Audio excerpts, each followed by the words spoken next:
Well, listen up, kids and parents. You're going to want to hear this, too. School days are about to get longer. I'm talking a lot longer.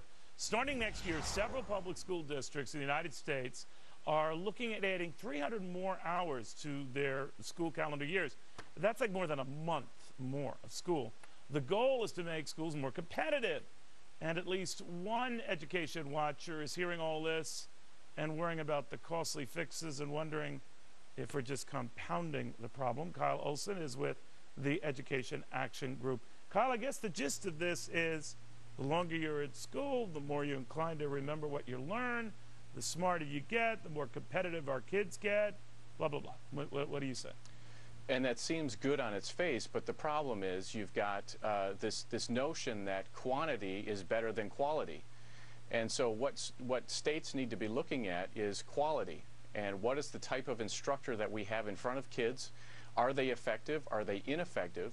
And the trouble is we haven't been able to really determine that because we don't have a good evaluation system for teachers, and we have unions that are blocking that process but also protecting ineffective teachers in the classroom. So there's no guarantee at some of these districts that the ineffective teachers will actually be doing more teaching.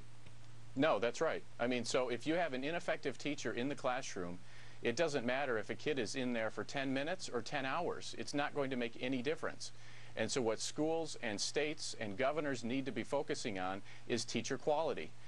What makes an effective teacher? That's what they should be focusing on. You know, Kyle, like you, though, I travel quite a bit, and I realize that around the world that we are more the exception than the rule, that there are schools, whether you go to Asia and much of South Korea, Germany, where the school year is essentially all year, and the kids are working a long day. And you know, Germany turns out a lot of pretty neat engineers, and of course much of Asia turns out a lot of great technology types and the rest.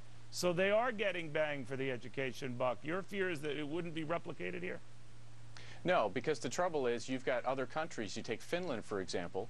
They focus on only putting the proper people that have the highest success in the classroom or potential for success in the classroom into education schools. And so they don't just let anybody into a school of education. Oh, so they look at their most promising students, but you know, you can be a late bloomer and get passed up in that kind of environment too, right? And that's possible, but instead what they're doing is they're scrutinizing people prior to getting into the system.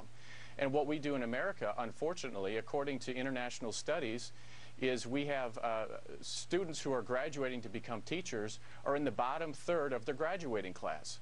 And so we're putting people into classrooms that are not equipped with skills, that don't have the ability to handle a classroom, and that sort of thing. And so what we need to be focusing on is quality instead of quantity.